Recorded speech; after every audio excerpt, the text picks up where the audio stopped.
Here's Brody Brazil. You know, when it comes to trying to comprehend the financials of a Major League Baseball team, between revenues and expenses, that really is an impossible task.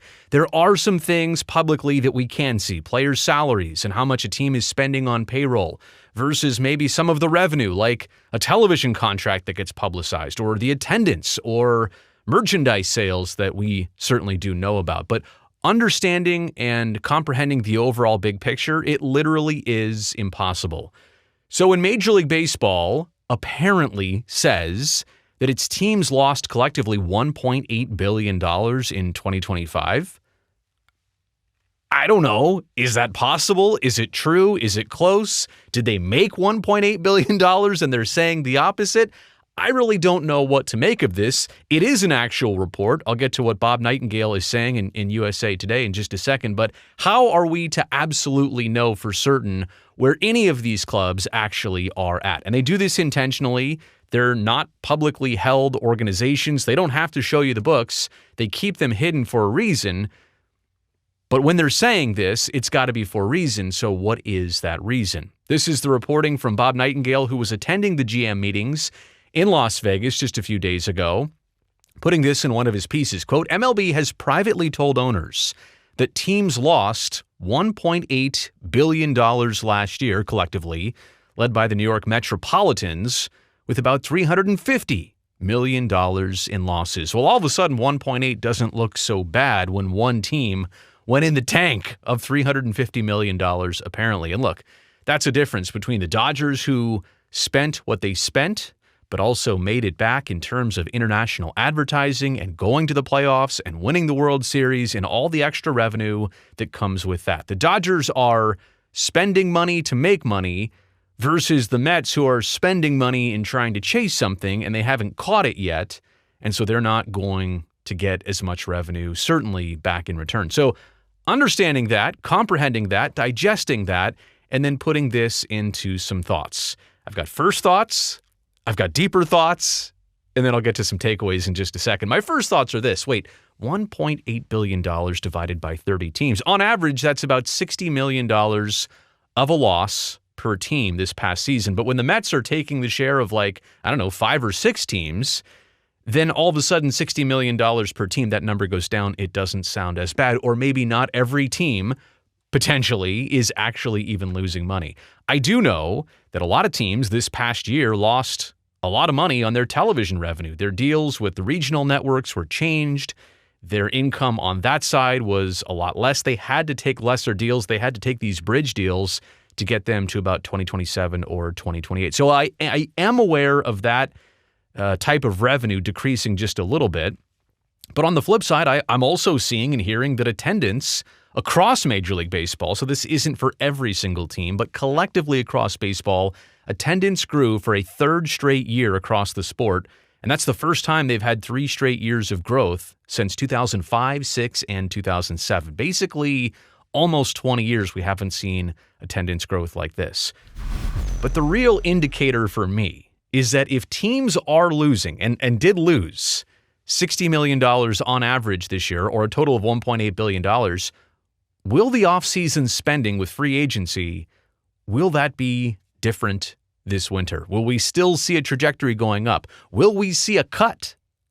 That's a huge indicator, because either they can't stop a runaway train that just can't stop spending, or maybe spending is cut a little bit this offseason. And even if we see things level out, that might be an indicator that what we're hearing here about the loss of $1.8 billion might be true. But I'm here to expect that spending is not going to change, that spending is going to stay on a certain trajectory. Teams are competitive. They want to win. Maybe they really aren't doing as bad as you might think. So those are my first thoughts. Then there's a deeper level and layer of thoughts here.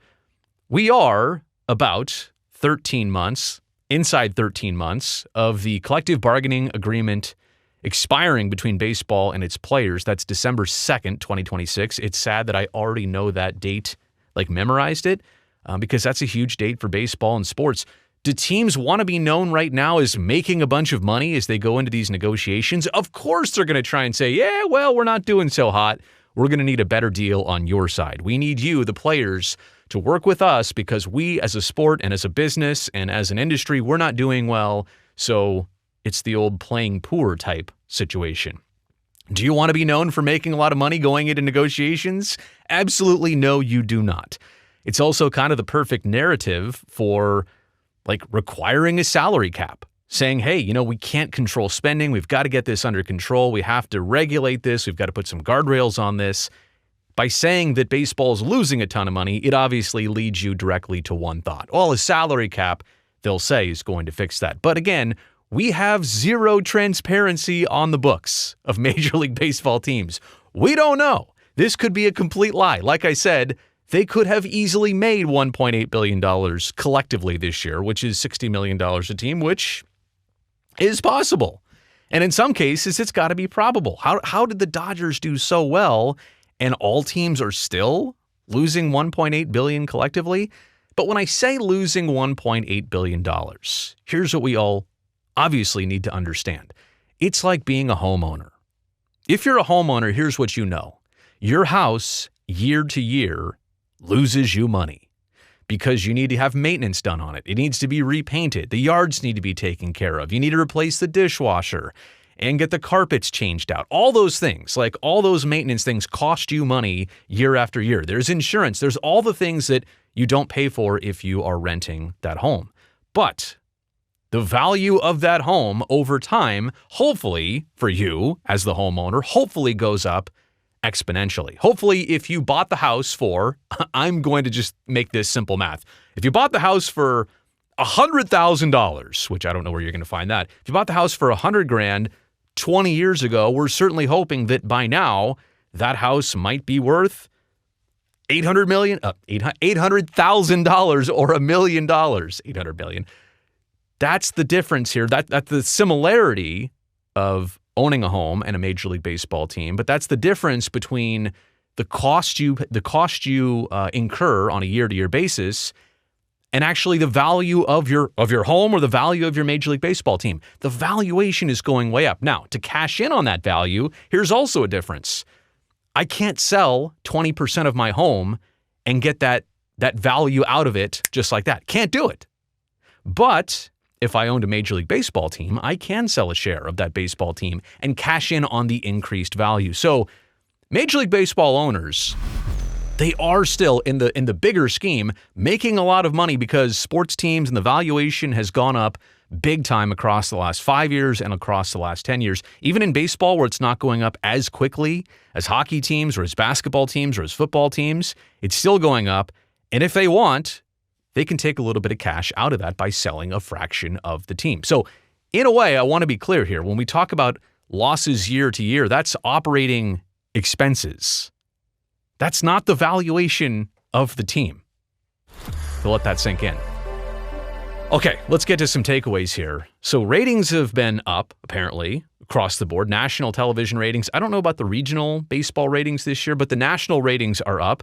Sponsorship is apparently up.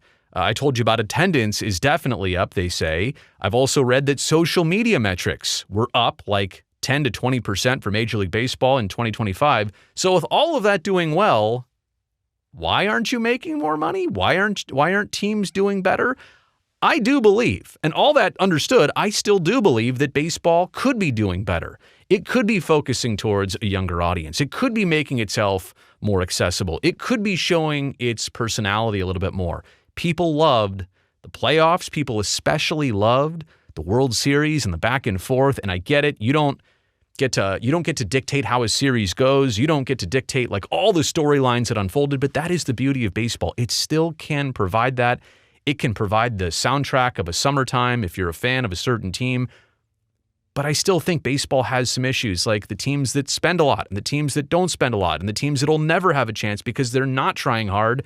They just want to increase their valuation versus the Dodgers who are in it to win it and they're spending like it. There's a lot of different things. Pitching isn't what it used to be. All the arm injuries were making guys throw 102 miles an hour every single pitch. They're not pitchers anymore. They are hurlers. They are fireballers.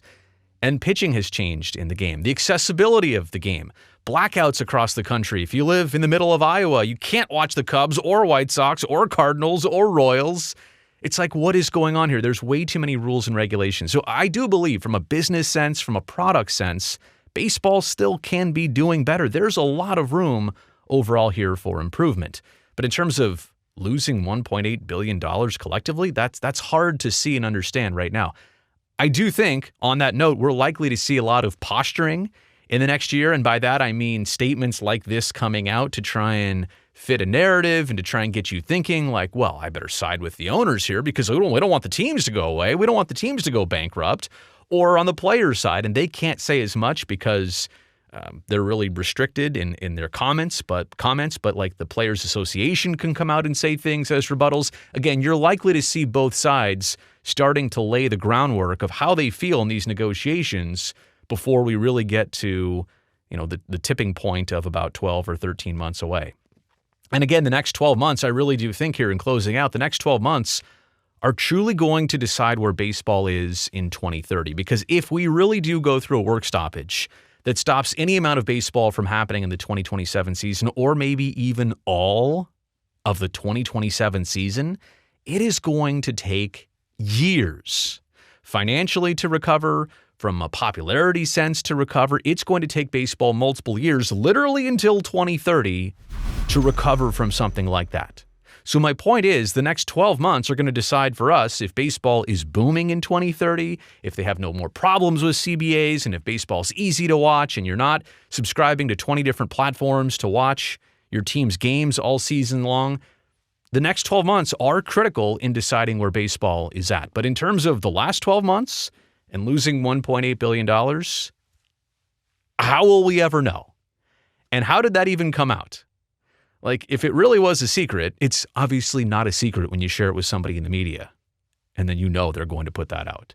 And no knock on Bob Nightingale, that's his job. Somebody or multiple people honestly told him that, so he's just doing what he's been told. But it starts from above, right? The leak that comes out, hey, did you hear? Did you hear all teams lost $1.8 billion?